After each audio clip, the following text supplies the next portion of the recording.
Mimpi apa kamu, Re? Ini pertanyaan ayahku dulu, saat itu sontak aku jawab. Keliling dunia ya? Dulu saya sempat berpikir kalau sampai saya bisa pergi ke Inggris, artinya saya sudah merasakan keliling dunia. Dan saat itu pembicaraan kami masih saja terngiang-ngiang di telingaku. Mimpi yang menjadi kenyataan. Allah Subhanahu wa Ta'ala yang Maha Memiliki telah mengabulkan niatku itu. Berkunjung ke satu negara dan negara lainnya, bertemu dengan banyak sahabat baru yang banyak memberiku ilmu tentang kehidupan. Dan Milan adalah kota kesekian yang aku singgahi. Setelah hari-hari kemarin, aku habiskan di kawasan Duomo Milan. Sekarang aku mengunjungi sebuah sudut di kota mode ini, yakni Porta Genova, atau kalau diterjemahkan berarti Gerbang Genova. Di kawasan ini, meski tidak banyak, masih berdiri jajaran gedung tua abad ke-19. Ada juga sebuah stasiun kereta api tua, kanal-kanal yang membelah kotanya. Lumayan asik berjalan-jalan di daerah ini, meskipun udara dingin tak pernah mau kompromi. Sekarang saja suhu sampai 2 derajat Celcius, tapi masih mending sih dibandingkan dengan minggu kemarin yang sampai mencapai minus 2 derajat Celcius. Nah, satu hal yang paling aku nikmati selama beberapa pekan di Milan ini tak lain adalah desain dan arsitektur kotanya yang cantik sekali. Mungkin karena ini pula seorang sahabat baruku, Adina Faizati, mundur dari pekerjaannya di Indonesia untuk memperdalam ilmu arsitekturnya di kota ini. Sekarang Dina mengambil jurusan Product Service System Design di Politecnico di Milan. Banyak pengalaman, suka dan duka yang dialaminya. Belajar dan kuliah di negeri orang memang tak hanya soal mata kuliah dan kampus, tak juga kemampuan bersosialisasi diri dengan lingkungan sekitar. Hal ini kadang menjadi lebih berat karena ia berasal dari negara di Asia yang seringkali dianggap remeh, dan dia pun seorang muslim berhijab yang kadang dicibir sebagian orang. Mampukah Dina menjawab tantangan ini? Ini yang aku ingin tahu sekarang. Dan di Porta Genova ini, aku janji ketemu dengan jebolan arsitektur Universitas Gadjah Mada ini. Assalamualaikum. Waalaikumsalam. Nggak harus 3 kali, 2 kali aja cukup. 2 kali. Coba ajarin aku kalau selamat siang, Buongiorno. buongiorno, Tapi kalau mau ngucapin have a good day, buona giornata. bona, Giornata. giornata. Susah bahasa Itali, ya. Ada yang untuk perempuan, ada yang untuk laki-laki, untuk yang singular, ada yang plural. Ada past tense. Ada, udah cukup. Kalau ngebahas tentang grammarnya bahasa Italia, nanti aku nggak dapet cerita tentang kamu di sini. Iya, boleh, Ini boleh. aku diajak di daerah Navili. Navili. Navili itu daerah kanalnya Milan. Jadi itu buat perairannya dia, buat mengatur biar nggak ada banjir. Daerah ini udah cukup lama sih, dan ini ada Porta Genova juga. Ini lumayan pusat dari metronya Milan. Tuh kan kalau anak sekolah tuh ditanya satu pertanyaan pasti jawabnya panjang sekali. Lari ke Itali, ngambil beasiswa ke Itali. Kenapa sih Itali? Main pointnya karena as we know, kalau di Italia itu desainnya sangat terkenal. Terus kebetulan aku juga punya ketertarikan buat mendalami bidang desain. Terus why not come to Milan, Italy.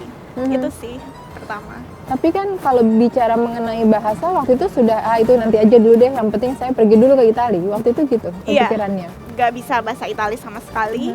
Dan emang mikirnya ntar sampai di Italia juga pasti pakai bahasa Inggris kan. Tapi ternyata enggak, itu termasuk salah satu kesusahan selama hidup di sini.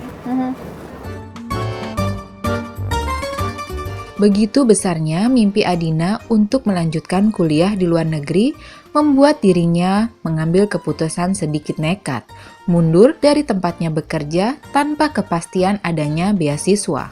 Alhamdulillah dulu sih lumayan nekat sih. Jadi dulu sempat udah kerja selama 2 tahun, 2,5 tahun di suatu biro arsitek di Indonesia. Sebenarnya mungkin termasuk nekat karena langsung aja resign gitu. Oh ya? Langsung resign dan belum dapat beasiswa. Cuman berbekal IELTS dan skor dokumen buat daftar universitas. Habis resign baru orang tua nanya, kenapa resign gitu? Kenapa nggak cari sekolah dulu baru kalau udah pasti baru resign? Emang sih risky, tapi waktu itu aku mikir pasti dapat kalau usaha udah ada semua dokumen, tinggal diusahain dan akhirnya dapat juga. Semuanya alhamdulillah lancar. Semua first call aku apply semua dan masuk semua dan akhirnya tahun itu juga aku bisa berangkat.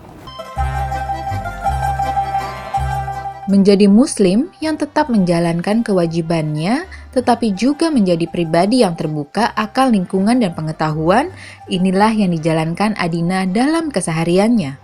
Pokoknya, jangan menutup diri dan pilih-pilih teman. Untuk berbicara mengenai muslimah Indonesia di angkatan kamu, cuma satu-satunya? Nah, kebetulan di jurusan aku kita 80 orang dan jurusan aku termasuk yang paling banyak international student. Jadi 50-60% internasional, sisanya Italian. Dan ada satu yang pakai jilbab, nah pakai kerudung juga seperti aku, orang Mesir. Namanya Dua dan aku lumayan akrab sama dia. Sisanya ada 3 orang Turkish, tapi Turkish muslimnya muslim yang liberal, jadi mereka muslim tapi tidak menjalankan aturan muslim. Ya jadi cukup susah sih, apalagi menurut mereka itu termasuk hal yang baru. Jadi kadang-kadang ada pertanyaan yang termasuk kemarin summer di Italia tuh panas banget. Terus teman ada yang nanya, Adina kenapa kamu nggak pakai lengan pendek aja atau celana pendek, rok pendek? Because I cannot gitu. Why? Karena aku harus mengcover seluruh aurat aku. And then terus mereka nanya, aurat apa sih gitu. Terus juga aku bilang, kalau pagi-pagi nih kan kita sholat subuh ya. Aku selalu bangun pagi. Terus teman aku wondering, Adina kamu sebenarnya bangun jam berapa sih dan buat apa kamu bangun sepagi itu jam 5 selain ngerjain tugas gitu. Aku harus berdoa dan itu emang kita harus berdoa selama tiap pagi, siang, sore, dan malam. Terus mereka jadi kayak mungkin yang bikin kamu rajin dan bikin kamu bisa ngerjain semua tugas itu karena itu. Terus, iya, terus aku mikir bener juga sih. Kalau aku nggak punya kebiasaan bangun pagi, mungkin aku males-malesan bangun jam 7, jam 8, jadi nggak bisa ngerjain tugas, nggak bisa datang ke kampus tepat waktu. Bener juga sih.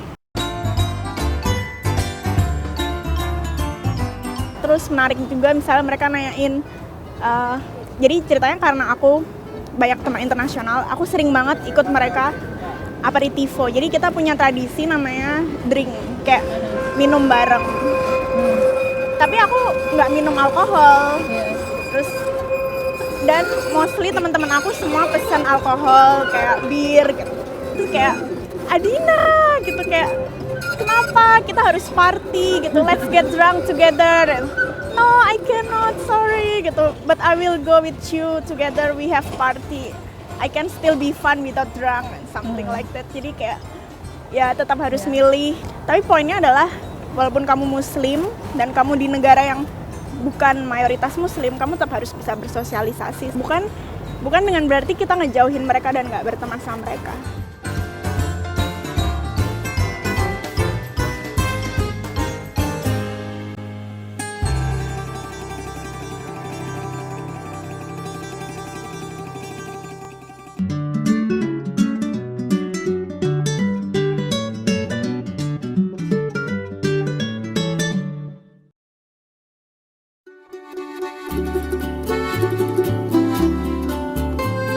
Di awal masa kuliahnya, Adina sempat merasa diremehkan lingkungannya, barangkali karena dirinya seorang muslim, dan berasal dari Indonesia.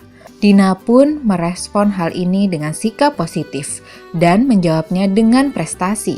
Din, bagus banget ya ini kanalnya, namanya Darsena. Namanya Darsena, ini masih bagian dari Navilio Grande tadi. Jadi kayak endingnya, jadi orang-orang banyak yang suka nongkrong-nongkrong di sini gitu. Kalau malam lebih cantik lagi. Kalau malam ya, ramai banget, lampu-lampunya lampu-lampu lebih indah. Iya, benar banget.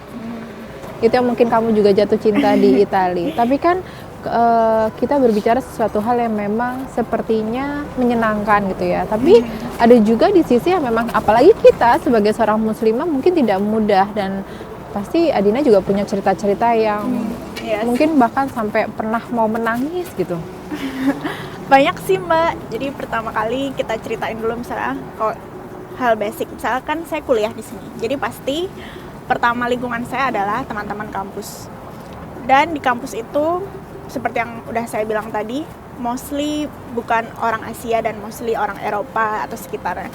Yang mereka mungkin nggak begitu kenal sama culture kita sebagai muslimah dan muslimah Indonesia. Jadi mereka kadang-kadang kayak underestimate gitu. Misal kayak Adina ini kayak pemalu, susah berekspresi, susah berpresentasi atau semacamnya. But in the end, waktu di presentasi pertama semester awal, aku coba buktiin nih sama teman-teman sekelas aku dan terbukti project aku yang terbaik. Terus alhamdulillah banget. Dan profesor sampai nanyain, akhirnya teman aku kayak terkompetisi gitu, merasa kompetitif, dan dia bilang, boleh nggak kalau next presentation aku aja yang presentasi? Boleh sih, terserah. Kalau buat aku sih nggak masalah ya, gantian. Sampai profesornya nanyain, kenapa nggak Adina aja yang present? Karena Adina tuh power of this group. Terus aku kayak, jadi sekarang teman-teman udah tahu nih kalau sebenarnya aku nggak bisa di underestimate. Walaupun aku pakai kerudung, bukan berarti aku nggak bisa express myself. Dan sampai sekarang di project-project kampus kita sering banget pitch atau presentasi dengan cepat ke kayak investor dan sebagainya. Hampir selalu aku yang presentasiin karena teman-teman udah tahu kalau I'm good at it, so gitu. Jadi alhamdulillah udah bisa ngebuktiin. Penting sih bisa ngebuktiin. Jadi jangan cuman diam aja tapi fight for it.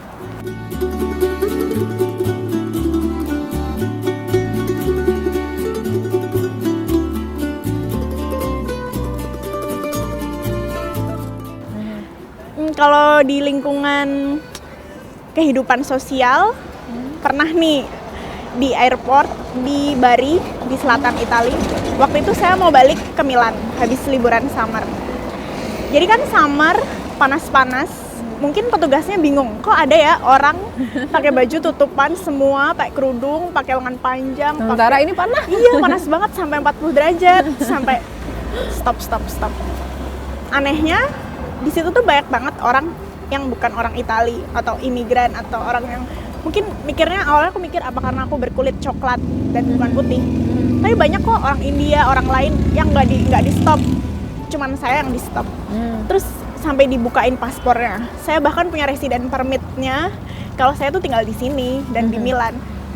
Sampai ditanyain mau ngapain nih di Milan, ada apa? Saya mahasiswa student di sini. Mahasiswa mana? Gitu, tunjukin kartu pelajar sampai minta semuanya. Beneran kayak semua dokumen yang saya punya dari Italia sampai saya keluarin. Saya punya paspor, visa, punya resident permit, punya kartu pelajar. Nih, oke, beneran. Oke, lewat.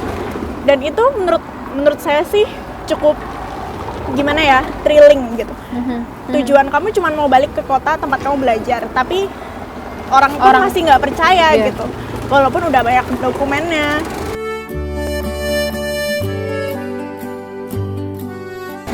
Terus ditambah lagi waktu saya pernah di Rotterdam, saya kena random stop dari polisi sampai waktu itu musimnya kayak gini, dingin gitu. Jadi saya pakai coat, sampai coatnya dicek, dibuka. Oh ya? Ini bawa apa nih? Ada sakunya nggak? Keluarin apa yang ada di saku, keluarin isi dompet, keluarin tas, sampai dibuka semua. Saya beneran nggak bawa apa-apa. Mungkin itu juga karena kalau nggak salah winter tahun lalu tuh ada bom di Berlin, inget nggak yang ada banyak bom di daerah Eropa. Jadi ngelihat saya mungkin, wah mungkin anak ini tutup kayak gini bawa ada sesuatu.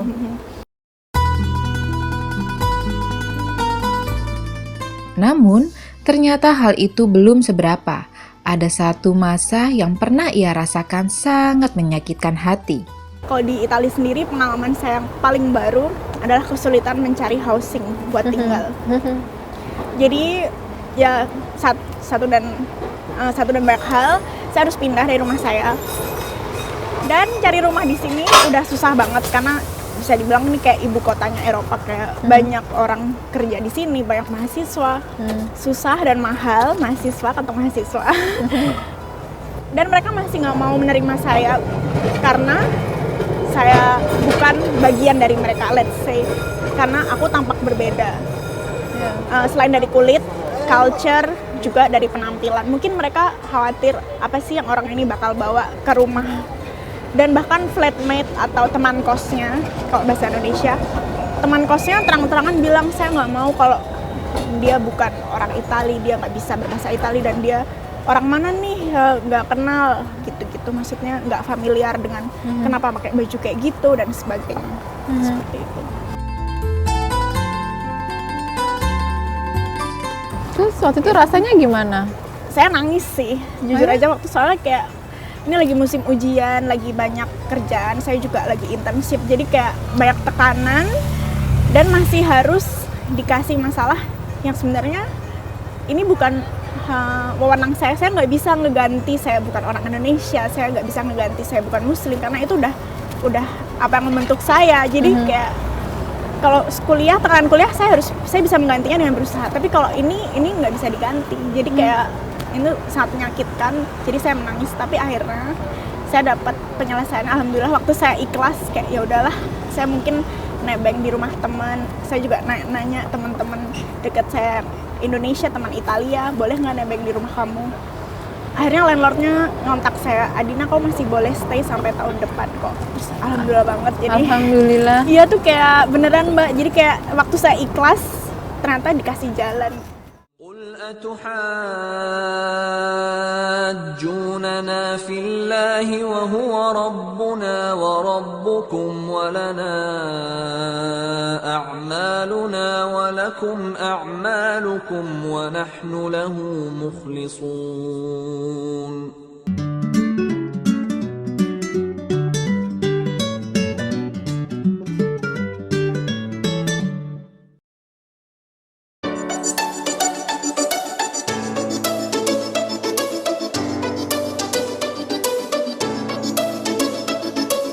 Sekali mendulang ilmu, Adina pun tak ingin berhenti hanya di bangku kuliah. Dia meluaskannya dengan bekerja, belajar lebih banyak lagi tentang kedisiplinan dan profesionalisme. Kita udah sampai sini, pengennya kan ambil banyak ilmu. Kalau cuma dari kuliah, lebih ke teori, kenapa nggak sekalian belajar prakteknya? Siapa tahu ntar ilmunya bisa diaplikasikan di Indonesia, secara teori maupun secara praktikal, kayak gitu. Tapi banyak belajar yang kamu bisa dapatkan, maksudnya budaya yang berbeda dengan tenaga-tenaga kerja lainnya, terutama dari internasional gitu. Beda banget, totally different. Kalau di Indonesia kita lebih banyak kayak toleransi lah, kita bilang toleransi in term of kayak aku bekerja sama Mbak, tapi kalau kamu telat, oke, nggak apa-apa. Tapi kalau di sini telat kayak finish, kayak bakal ditelepon, dimarahin. Kerjaan juga harus di-upload on time dan sebagainya. Apalagi mereka pace-nya itu tense banget. Jadi kayak sehari padet banget. Kayak sampai rumah pasti pusing gitu, kayak capek. Ya ampun, seharian kerja sama mereka tuh capek banget. Beda banget waktu pengalaman aku kerja waktu di Indonesia dengan kuliah di sini. Itu beda banget. Dan mereka sistemnya nggak suka bawa kerjaan ke rumah. Jadi selama jam 9 sampai jam 5 harus selesai exactly jam segitu. Pekerjaan apapun? Apapun.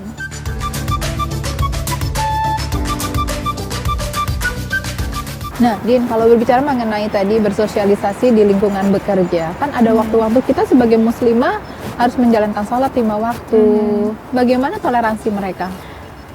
Mereka mengerti sih, maksudnya bisa memahami karena itu bagian dari agama atau religion yang mereka memahami banget kalau itu harus dilakukan. Jadi mereka lebih ke oke, boleh, karena toh pada akhirnya juga nggak lama-lama banget kan, nggak yang 1,5 jam, 5 menit, 10 menit.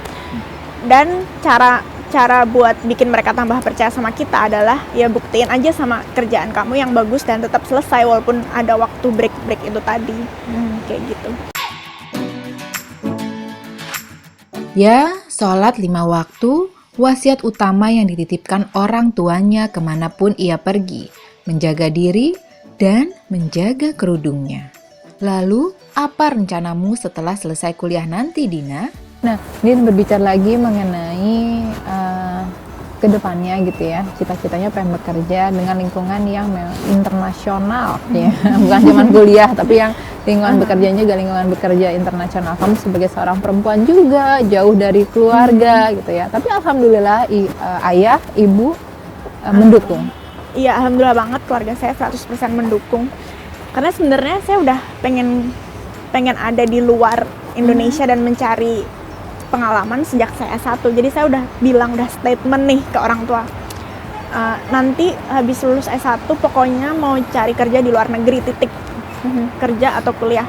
Jadi orang tua saya udah paham kalau saya cukup keras kepala di bidang ini. Jadi kayak akhirnya berhasil ke sini, orang tua oke, terserah kamu mau ngapain, karena orang tua saya percaya sepenuhnya dan pesan mereka cuman ya kayak tetap jagalah sholat, jagalah kerudung, jaga diri, tapi mereka 100% percaya karena kita punya pegangan lah ibaratnya.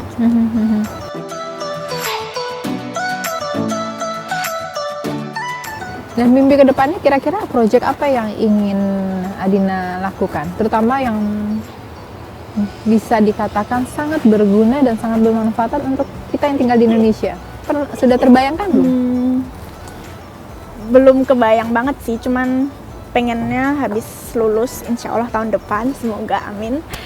Tahun depan habis lulus mungkin cari internship atau magang selama 1 tahun dan baru kemudian dipikirkan apakah ini bisa dibawa ke Indonesia atau uang yang bisa, modal yang saya kumpulin di sini saya bisa bikin invest ke Indonesia, apa perusahaan sendiri atau startup, atau saya bekerja di perusahaan multinasional seperti itu. Mungkin bisa seperti itu. Mudah-mudahan Adina di Itali bisa meraih semua mimpi-mimpinya. Amin. Tapi yang paling penting adalah ilmu yang didapat hari ini ataupun nanti sudah selesai bisa diaplikasikan dan bermanfaat untuk masyarakat Indonesia. Itu yang terpenting. Amin. Amin. Insya Allah. Insya Allah. Nah, sebelum aku pamit, kita makan siang dulu. Boleh. Boleh ya? Makan Iya. siang di mana rencananya? Daerah sana aja di Nafili masih Nafili. banyak tempat Berarti pizza. banyak makanan-makanan Banyak masakan seafood Itali. Indonesia, ikan. Nggak ada di ikan di Oh, sini. nggak ada. Oh, ikan di sini nggak ada. Nggak ada. Di sini pizza, spaghetti. Habis aku pikir kan karena perairan pasti dekat-dekat dengan berbau dengan nelayan. Oke, kalau gitu kita ke sana. Iya, oke. Dengan kecerdasan yang dimilikinya dan kemampuan beradaptasi dengan lingkungan, semoga Allah Subhanahu wa Ta'ala selalu membuka lebar pintu sukses untuk sahabat baruku yang mungil ini. Amin.